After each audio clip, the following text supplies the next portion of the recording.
Okay, what are we gonna be talking about again? Okay, it's all fun and games, so I actually forgot what we're about to be talking about. Hey y'all, welcome back to my channel. I am G-Race. So in today's video, we're gonna be talking about some of the things that I love and hate about NC State, and some very simple question and answers, like a Q&A. It's been such a long time due to my busy school schedule, but let's get today's video started. Let me see you doing the yoga, oh bandit. And so we're gonna start with what I love about NC State, or actually reverse. We're gonna start with what I hate about NC State. This is not in any type of order whatsoever, so I'm just gonna go through a list of 5 things that I hate about NC State, 5 things that I love about NC State, and then just 5 questions that I answer regarding NC State. So number 1 thing that I hate about NC State: people complaining about their names on coffee cups. So why do I hate that so much? I just find that very problematic, and just for the fact that a lot of those students are foreign exchange students, so English is not their first language. So like when we complain about how they spell your name, it's kind of rude. I worked at Port City for about 3 months, and it's a really difficult job. Like, it's so hard, especially when you're trying to balance school at the same time. So just complain about the names, like complain about the way they spell your name on the cup, is just so minimal and so unnecessary. So that's something we can do without. Number 2, microaggression. Okay, microaggression is so real on campus. Like, people don't even mean to offend you, but they just make the slightest comment and it just kind of gets to you if you allow it to. And so just know that coming to NC State, or just any campus in general where there's so many different types of people, microaggression is real and you will encounter it, and it's up to you if you want to get offended by it or if you just want to kind of let it slide. Yeah. Number 3, cockroaches, squirrels, raccoons, and birds. Let me start with roaches. I hate roaches. Like, I hate roaches, period. And especially over the summer when I did summer start, and they're like literally tearing buildings down and planting trees and flowers, and there's just roaches everywhere. Like, I have a video of a roach that I found in Tucker in the bathroom. Like, I'm gonna play it.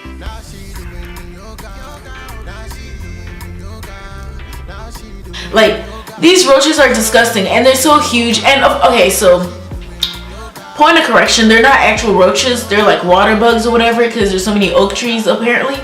I don't know. All I know is I just really hate roaches, and there's roaches everywhere, and squirrels and raccoons, like birds. There's just so much like animals all around you that shouldn't be around you. Like, you will clap at a squirrel, like stomp at it so it'll go away, and it won't, because it's just so used to being around people. And number 4, why is Centennial so far? When you compare Central Campus to Centennial, you just fall in love with Centennial, because Central is always crowded. There's people everywhere. There's Tally and Witherspoon and DH Hill, and there's just people everywhere. But when you look at Centennial Campus, it's just so peaceful and so serene and so beautiful and quiet, and you just kind of fall in love with it. Indeed, I do love Centennial, and it sucks that it's so far. Number 5, it is a PWI. What does that mean? It means it's a primarily white institution. What that means is, like, majority of the students here are white. So for my people who are not white, you just kind of get used to it. And like, honestly, like, nobody goes out of their way to offend you. I mean, at least not for me. From my personal experience, like, nobody comes at me and say, hey, you N-word, or like, it doesn't happen. Knowing the kind of environment that you are putting yourself into, it should be something that you should be able to kind of acknowledge. Don't let it get to you too much, just kind of let it go. There are people from all around the world on campus, so like, there's no reason why you should forcefully hang out with people that you know will offend you in any type of way. So you will find your people, and that's not a problem. So now we're gonna move on to what I love about NC State. So number 1 thing that I love about NC State, the advisors are extremely helpful. And There's no other way that I can put it, because the advisors here literally are here to help you. The advisors here, they actually care about your career. They want to help you reach your career, and like, they're not going to make you take classes that are not necessary. They actually look at your degree audit and sit with you as you plan your 4 years out, or your maybe 2 years out or whatever. And like, if you plan on studying abroad, there are coaches that are there to help you do that. And people here, they're just really extremely helpful. Number 2 that I love about NC State, the campus escort. Campus escort is literally one of the most helpful things ever, because sometimes if you're like me and you live all the way in Wolf Village and it's like 20 degrees outside and you need to get to DHO, what better way than to campus escort your way there? And it's a free escort service. Although after 3:30 they do put you in a police car, and that's kind of cringy because I don't like to sit in a police car. Nobody wants to sit in a police car because treat you like a criminal kind of thing. Nobody wants that.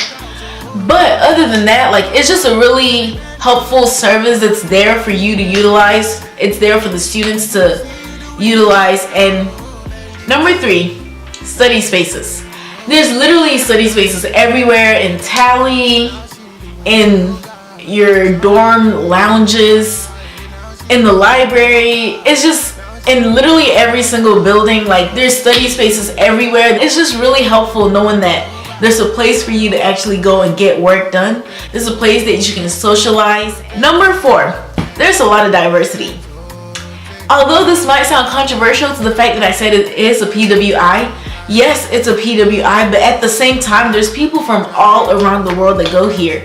There are foreign exchange students from India, from China, from France. It's just people from everywhere. You're gonna find your people, and there's no worry about, oh, maybe I'm gonna be the only one, like, cause you're not. Like, number 5, extracurriculars, clubs, and the rec center. So indeed, there are so many clubs, like so many hundreds that you can pick from. It's impossible to say I haven't found a club that fits me, because there's everything. Like, I joined the gospel choir, which I quit. That's another story. I joined the African Student Union. There's a club for everyone, and it works. And there are people that you're gonna meet in those clubs that are similar or have similar interests as you, and there's something for everyone here. So moving on, we're gonna move on to number 5 questions that I've received since getting here, or before I got here. Some of the top questions that I asked or would have liked to have answered, and the answer. So number 1, does high school prepare you for college? No, no, no. High school does not teach you how to budget your money. High school does not teach you how to manage your time. High school does not teach you how to associate with people that are not like you, because once again, I told you microaggression is so real here. High school also does not teach you to be considerate of others, because in the free expression tunnel, some of the things you see are really questionable, because I guess people think it's okay because it's the free expression tunnel, but it's not. And so no. Number 2, are classes easy or hard? Hard. The classes here are hard. Prepare yourself for that. Study, do your homework, do your web assignments, go to class, go to your lectures, and I think you'll be golden. Number 3, why do people go to the library to study? Honestly, that was one of the questions that I had, like, why should I go to the library to study when I can study in my room? And the answer is just that you don't want to make your sleeping space, which is your bed or your dorm, your apartment, whatever, you don't want to make that your study space, because then it becomes hard to sleep. And that's one of the biggest problems that I had earlier in the school year, was that I couldn't sleep when I came to bed because I was always in bed on my computer doing my homework. So like, my brain just wouldn't allow me to sleep. I know that when I'm at the library, I have to get my work done, and then when I come back to my room, that's when I can retire and just rest and go to sleep. So just having that distinctive space between study and sleep just really helps us, like, helps you get your work done and helps you actually go to sleep when you need to go to sleep. Number 4, what is it like living in the dorm? I'll be honest with you, personally, I did not like living in a dorm. In the middle of my first semester, I went to housing and I said, can I move to an apartment? And they said yes, so I'm in an apartment right now. And the reason I couldn't live in the dorm room was just because I just didn't like the fact that there was always somebody in the room. And like, of course, there are times when your roommate is not in the room and like you have the room to yourself, but even then it's like the room is still not yours. The main reason why I just really had to move out the dorm was because I didn't like having the bathroom space, living room space, eating space, and bed space all in one tiny cubicle. And like when you compile all that into one little cubicle, it's just, I just couldn't sleep. Just like mixing all these elements of a house into one tiny space just didn't work for me at all personally. So I did end up moving. I'm glad I moved. It's all about just knowing what you want. So number 5 question. What are your extracurriculars? The first thing that I joined was the gospel choir. Halfway through the semester, I ended up quitting. The music choices I just wasn't familiar with. I couldn't click with it. And also just I don't know, I guess it just wasn't for me. And I'm glad I got the experience. I'm glad I met the people that I met. But for the choir, for me to be in that choir, it just wasn't for me. Number 2, I joined African Student Union. Yes, I love being an African Student Union. I'm a paid member. I am secretary for ASU, African Student Union, despite being just a freshman, because I know it's something that I want to invest my time in. And I'm also in the African dance team, Botewa. You meet people who share the same interests, like hobbies as you, and I've met most of my friends that I hang out with now are from the dance team because we all study together, dance together, compete together, perform together. And looking into the future, I do intend to join the BBSA, that's the Black Business Student Association. I just didn't have time this semester to do it, but it's definitely something I'm gonna look into next semester. Yeah, so that's all I have for you today. I'm gonna try and consistently make more videos. I couldn't really get onto it much this semester just because school just kind of hit me. And so yeah, thanks for watching. Please like and subscribe. Thanks for watching. Peace out. Like to lie, I hope say I go catch your eye. If you give me chance, I go catch the wine. I don't mind that. Love it when you got your head tied back. Yoga pants, you know me.